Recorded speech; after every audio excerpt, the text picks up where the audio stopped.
Professor Piot, welcome to the program. You are the co-discoverer of this virus. Right now, the World Health Organization and other doctors are saying it is out of control in this area of West Africa. It's the worst outbreak ever that they've recorded in this part of the world. Are you surprised? I am surprised, and it is true that this is unprecedented for several reasons. One, first time in West Africa that we have such an outbreak. Secondly, this is the first time that 3 countries are involved. And thirdly, it's the first time that we have outbreaks in capitals, in capital cities. As opposed to in remote rural areas. Remote areas. All other outbreaks were in remote areas. And the problem is that what we can do is, in theory, very simple. You soap and gloves.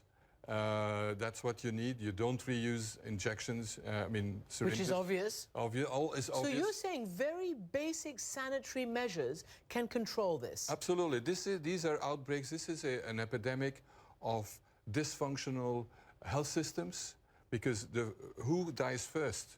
It's nurses and doctors who take care of them. And then the next wave is around funerals, when the body is cleaned and washed.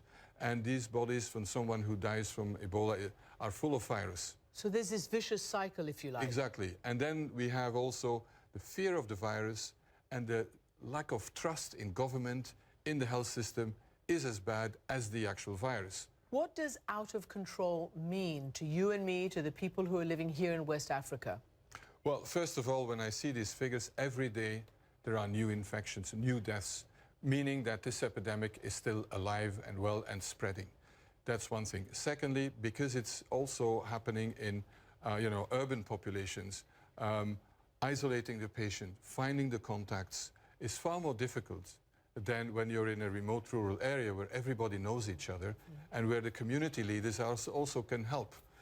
You've called it a spectacular virus. Why is it so spectacular, so dangerous? Well, it's spectacular because once you get it, at least with this strain of Ebola, you've got like a 90% chance of dying. That's spectacular by any standard. One of the most lethal viruses that exist. Do you think it's going to spread more? Well, I'm very concerned about Mali, for example, when you see, these borders are very porous. People cross them, there's a lot of commerce and so on. And Senegal, Mali, the Gambia, Ivory Coast, I would be very worried. And so this could explode into a really mega crisis. I think so, and it is already a mega crisis with this number of deaths that are increasing. For me, this is a reason for a state of emergency, in these countries.